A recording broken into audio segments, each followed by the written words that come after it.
10 to the power -8 और -8 coulomb का, और दूसरी बॉडी है जिसके पास चार्ज है 2 10 टू द पावर -8 कूलम का।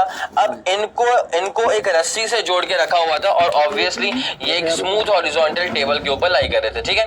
अब क्या होगा बेटा, अगर इनको एक रस्सी से अपन ने जोड़ के रखा है ना, तो इवेंचुअली होता क्या है कि ये जो दोनों बॉडीज हैं, इसके पास चार्ज प्लस का है, इसके पास चार्ज माइनस का है। प्लस और माइनस में क्या होता है, अट्रैक्शन। जब ये दोनों बॉडीज में अट्रैक्शन होगा, दोनों बॉडीज पास पास आ जाएंगी, और जब दोनों बॉडीज पास पास आ जाएंगी तो जो इसकी जो जोड़ने वाली रस्सी थी, ठीक है, वो क्या है कि अब वो टाइट थोड़ी रहेगी, वो खिंची थोड़ी रहेगी भाई। जब दोनों बॉडीज पास पास आ गई हैं तो रस्सी जो है वो हो जाएगी ढीली, रस्सी जो है वो हो जाएगी स्लैक। और इस केस में जब रस्सी स्लैक हो गई है ना, तो आपको बस इतना समझना पड़ेगा कि टेंशन क्या होता है। एक ऐसा फोर्स होता है जो कि पतली रस्सियों पे काम करता है और वो रस्सी को खींच के रखता है, ठीक है। यहाँ पे रस्सी बिल्कुल भी खिंची हुई नहीं है, इसका मतलब टेंशन कितना हो जाएगा, 0 newton. It's as simple as that. लेकिन ये तब होगा जब एक चार्ज नेगेटिव का होगा और एक चार्ज होगा पॉजिटिव का। लेकिन हमारे गिवन क्वेश्चन में दोनों ही चार्जेस की जो वैल्यू है वो है 2 10 टू द पावर -8 कूलम, ठीक है। मतलब दोनों ही पॉजिटिव चार्जेस हैं। अब अगर दोनों ही प्लस के चार्जेस होंगे तो अब क्या होगा, एक काम करो ना, सुनो तो एक्स्ट्राज में एक बार तुम ये छाप लोगे क्या, मेरा मन है कि तुम ये प्लीज छाप लो यार, ठीक है। बिकॉज सवाल ऐसा भी आता है भाई कि कभी कभी दोनों चार्ज में ना साइन कन्वेंशन उल्टे होते हैं। अट्रैक्शन हो गया, रस्सी हो गई ढीली, और रस्सी अगर ढीली हो गई टेंशन हो जाएगा 0। It's as simple as that, ठीक है। लेकिन अब का मसला क्या है कि मान लीजिए अभी वाला जो मसला है ना वो ये है कि भाई दोनों ही चार्जेस जो है वो पॉजिटिव है। अगर दोनों ही चार्जेस पॉजिटिव है, दोनों में होगा रिपल्शन। अगर दोनों में रिपल्शन होगा तो जो रस्सी है ना वो हो जाएगी एकदम टाइट। अगर दोनों में रिपल्शन होगा, रस्सी हो जाएगी एकदम टाइट। अब रस्सी पे काम करेगा बकायदा टेंशन। और अब आपको ये पता होना चाहिए कि टेंशन बेसिकली क्या होता है, फोर्स होता है, ठीक है। टेंशन बेसिकली क्या होता है, फोर्स होता है। तो ये हो जाएगा फोर्स ऑफ रिपल्शन।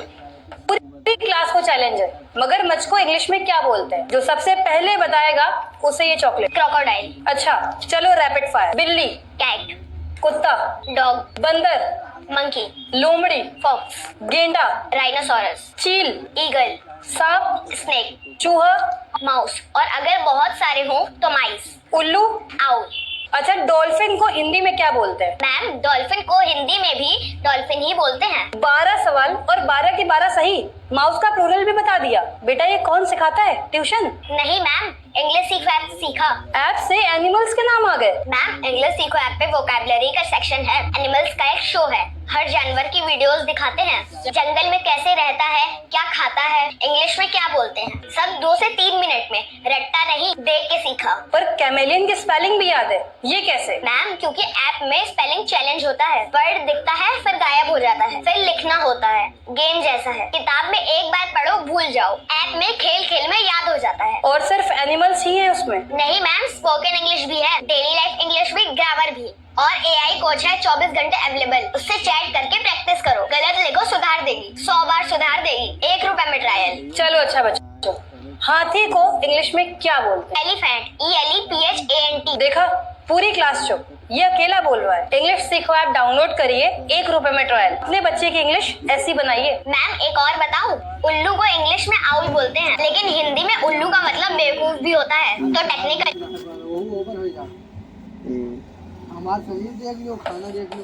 ये हो जाएगा बेटा force of repulsion between both the charges. Force of repulsion between both the charges, ठीक है। तो अगर दोनों बॉडीज के बीच में अट्रैक्शन होगा, रस्सी ढीली पड़ गई, तो भैया कुछ मत सोचना और टेंशन को बोल देना कि भैया टेंशन कितना हो चुका है, 0, ठीक है। लेकिन अगर दोनों बॉडीज के पास साइन कन्वेंशन बिल्कुल सेम है, दोनों में होगा रिपल्शन, दोनों जाएंगे दूर दूर और रस्सी जो है वो खिंच जाएगी। और जब रस्सी खिंच जाएगी तो उस पर कितना फोर्स काम करेगा, कितना टेंशन काम करेगा रस्सी के ऊपर, एग्जैक्टली फोर्स के बराबर। और कितना फोर्स होता है भाई साहब दो चार्जेस के बीच में, वो तो निकालना अपने को आता है ना, Coulomb's law, F = K Q1 Q2 by R का स्क्वायर, ठीक है। तो अब जरा अपन इसको सॉल्व करना स्टार्ट करते हैं। चार्जेस की value I already know, Q1 और Q2 दोनों की वैल्यू कितनी है, 2 10 टू द पावर -8 कूलम, ठीक है। उसके बाद यहाँ पे क्या हो रहा है बेटा, ज्वाइंट बाय इंसुलेटिंग स्ट्रिंग जिसकी लेंथ कितनी है, 1 मीटर के बराबर। मतलब जो दोनों चार्जेस के बीच की दूरी है ना वो है 1 मीटर के बराबर। और कुछ है क्या बेटा यहाँ पे, स्मूथ हॉरिजॉन्टल टेबल, सही बात है। Find the tension in the string, ठीक है। जब टेंशन निकालना है तो अपन एक काम करेंगे ना, प्रॉपर पूरा सेटअप बना के चलते हैं।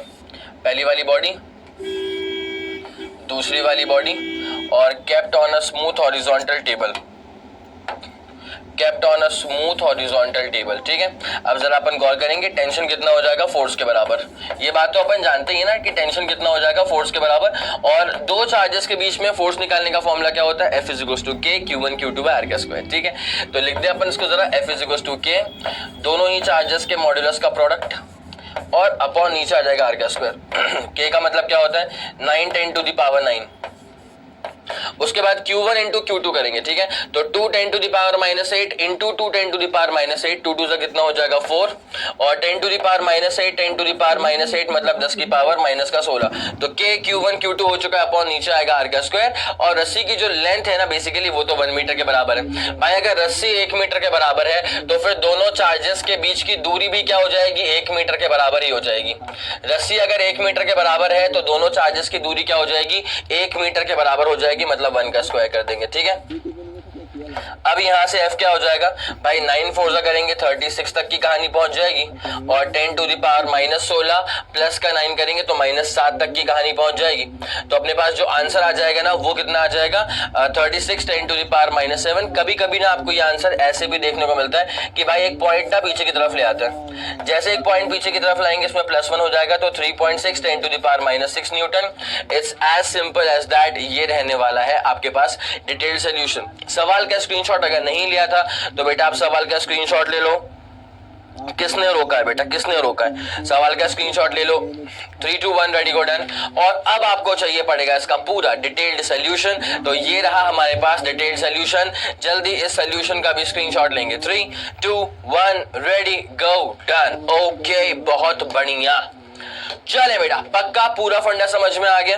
अब आ जाओ इसके क्वेश्चन नंबर 2 के ऊपर। The electrostatic force of repulsion between two positively charged ions carrying equal charges is this much. इस बार ना फोर्स गिवन है बेटा, इस बार फोर्स बाकायदा गिवन है, और आपको ना when they are separated by distance of distance given है 5 एंगस्ट्रॉम, कन्वर्ट कर देंगे 5 10 to the power -10 मीटर्स हो जाएगा। तो how many electrons are missing from each ion, मतलब n की वैल्यू निकालनी है। अच्छा, both of them carries positive charge और इक्वल पॉजिटिव चार्ज। ठीक है, तो पॉजिटिव चार्ज कब आता है बेटा किसी भी बॉडी पे, जब वो इलेक्ट्रॉन को लूज कर देगा। ठीक है, अगर एक बॉडी है, एक बॉडी है, अगर इसने 10 इलेक्ट्रॉन को लूज किया, इसके पास चार्ज क्या +10 ही का आ गया।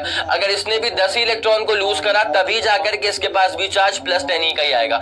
मतलब अगर दोनों bodies equal number of electrons को लूज आउट कर देती हैं इवेंचुअली, मतलब मान लो कि इनिशियली वो दोनों न्यूट्रल थी। ठीक है, दोनों बॉडीज न्यूट्रल है, अगर दोनों बॉडीज ने इक्वल नंबर ऑफ इलेक्ट्रॉन्स को लूज आउट कर दिया तभी जाकर के दोनों बॉडीज के पास same amount of charge produce होगा पॉजिटिव का। ठीक है, ये वाली बात समझ में आ रही है। तो यहाँ पे इस सवाल में ये बिल्कुल मत सोचना कि सर हमें कैसे पता कि ए वाली बॉडी ने जितना चार्ज लूज करा है उतना ही चार्ज बी वाली बॉडी, मतलब जितने इलेक्ट्रॉन ए वाली बॉडी ने लूज करे हैं उतने ही इलेक्ट्रॉन्स का बी वाली बॉडी ने भी लूज करे हैं। अरे बिल्कुल लूज करे हैं भाई, क्योंकि दोनों के पास सेम चार्ज आ रहा है ना। अगर दोनों के पास सेम प्लस का चार्ज आ रहा है मतलब दोनों ने सेम नंबर ऑफ इलेक्ट्रॉन्स को लूज किया होगा। ठीक है, चले, फोर्स गिवन है 3.7 10 to the power -9। लिख लूं क्या मैं इसको, फोर्स गिवन है 3.7 और इनटू क्या आ चुका है बेटा 10 to the power -9 तक की कहानी आ चुकी है। फोर्स आ चुका है 3.7 10 to the power -9।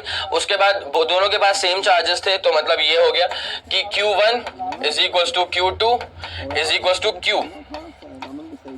दोनों के पास सेम चार्जेस हैं, और चार्ज का फॉर्मूला क्या होता है, Q = NE बाई क्वांटाइजेशन। ठीक है, तो Q क्या हो जाएगा NE।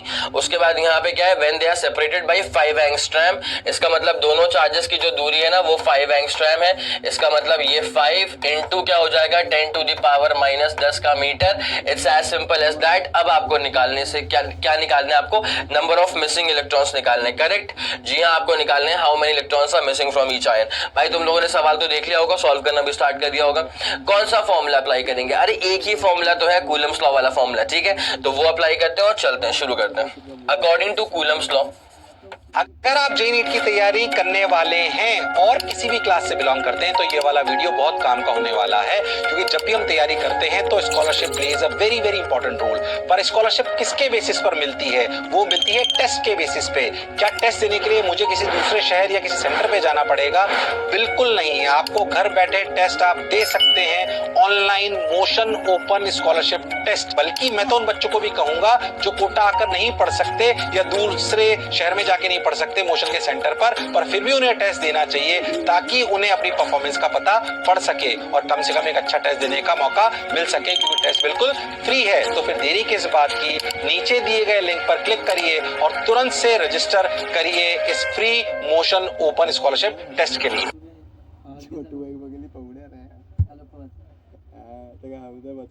Hello everyone, my name is Ikra Siddiqui. I am first year student of Lloyd School of Pharmacy.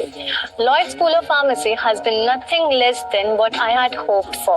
It has nurtured me and made me what I am today. The time I spent here was splendid. It broadened my knowledge and endowed me with career excellence. It helped me to excel professionally as well as personally. My dream came true when I became topper in my first year. This is all because of this wonderful learning environment. I always amazed by our large library in our campus with plethora of books which ensures quality supports to our study. Most importantly, Lloyd School of Pharmacy always encouraged me to take initiatives and learn leadership skills by being in student council activities.